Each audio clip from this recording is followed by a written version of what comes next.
Well, you've read the title. It's true. In the last video, I told you I was going to cut this thing in half, and I'm going to tell you why today. As you've probably noticed, we've got a gas tank on this ATC 70 that obviously did not come on it when it left Honda's factory. We're doing some pretty major mods to this trike. Also going to be putting a bigger engine on it, as mentioned before. You can see right here we've got a pretty decent deficit on space that fit this tank, and we're about roughly 4 inches short in length.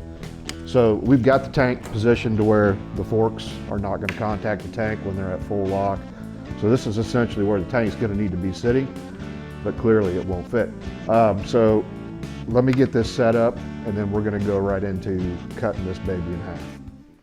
All right, so I went ahead and I popped that tank off real quick. I'm going to cut this thing somewhere in this general vicinity. Once I get it all set up in the saw and everything, I'll figure out exactly where I want to cut it. It's not super critical on where you cut it, because I'm going to buy a frame extender piece that are custom made that I'm going to weld in here after the fact. So as long as you get it somewhere in this area so you're avoiding your coil bracket and then this other bracket here for your air filter, you should be good. The other thing I'm going to do is I'm going to scribe a straight line across the top of this, probably about, I don't know, 10 inches long where I'm making the cut.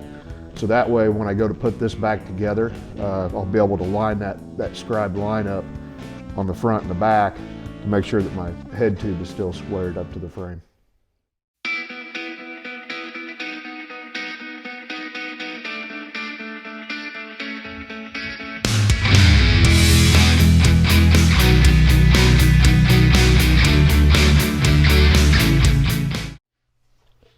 Well, got this thing all set up here. Here's the plan. I don't have one other than just cut this thing in half. Just a little safety note, make sure you wear eye protection when you run a machine like this or any machine that kicks off sparks. Trust me, you do not want to be at the ER at 2 o'clock in the morning with a piece of metal in your eye. Been there. All right, let me go ahead and I'm going to fire this thing up and let's hope for the best.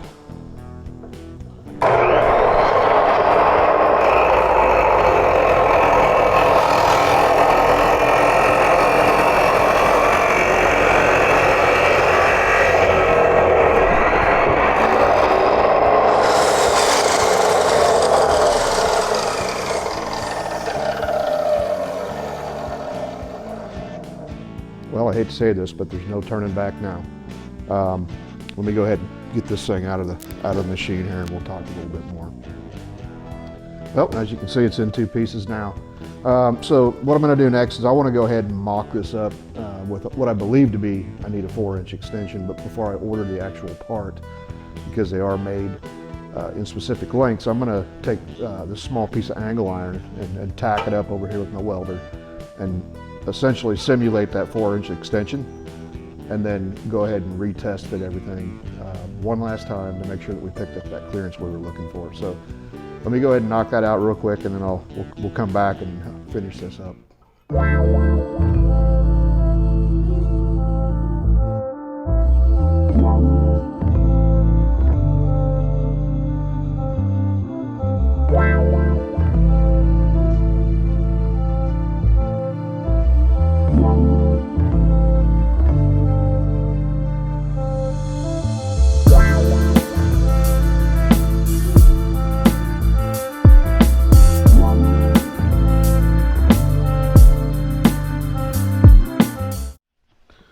All right, guys, got it back together. You can see that piece of angle I was talking about. So I've got this extended out 4 inches, which is what I was hoping I would need to get this distance that I needed here.